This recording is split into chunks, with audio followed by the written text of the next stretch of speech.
There's few journalists with in-depth knowledge on WASH issues. So we don't really have journalists that specialize on WASH. So the appreciation for WASH is quite low. The other challenge is the fact that coverage is very expensive. An example is we have from Kenya, for one supplement, to have one supplement in the national newspaper, it costs as much as $5,000 US, and that's just for 1 day running. So it's quite expensive.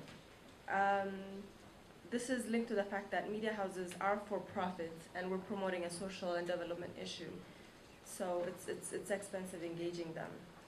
This is more internal, is our capacity to make WASH sexy and attractive when compared to, if there's a road accident that could probably get more coverage than a WASH issue. So how can we make WASH as sexy as, not an accident, but something that's worth covering. And the other is the political space for press to cover the political angles within WASH.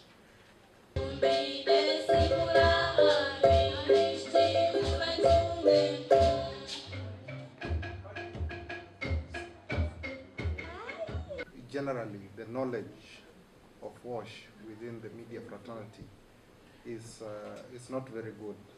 So even in getting to report, it's a challenge. And other than that, there's also the issue of how to package the content. And this goes to not only to the media, we're also looking inwards at ourselves, as Beth clearly said, how to make it sexy. But the media also, in terms of how to reach specific audiences, especially looking at rural contexts.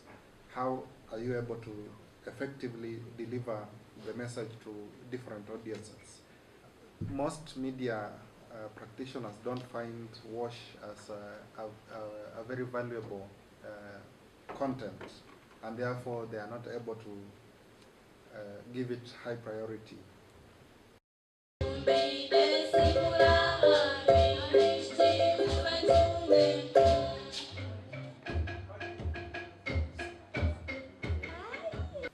They have to survive, and so we have to know how to enable them to survive, to be able to engage with them, and knowing that bit of it is still a challenge.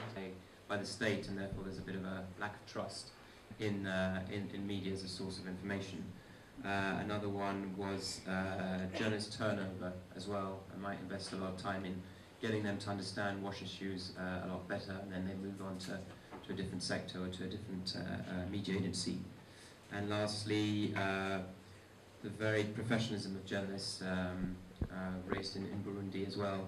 Some journalists not very well trained, etc., and that can backfire in terms of your advocacy work.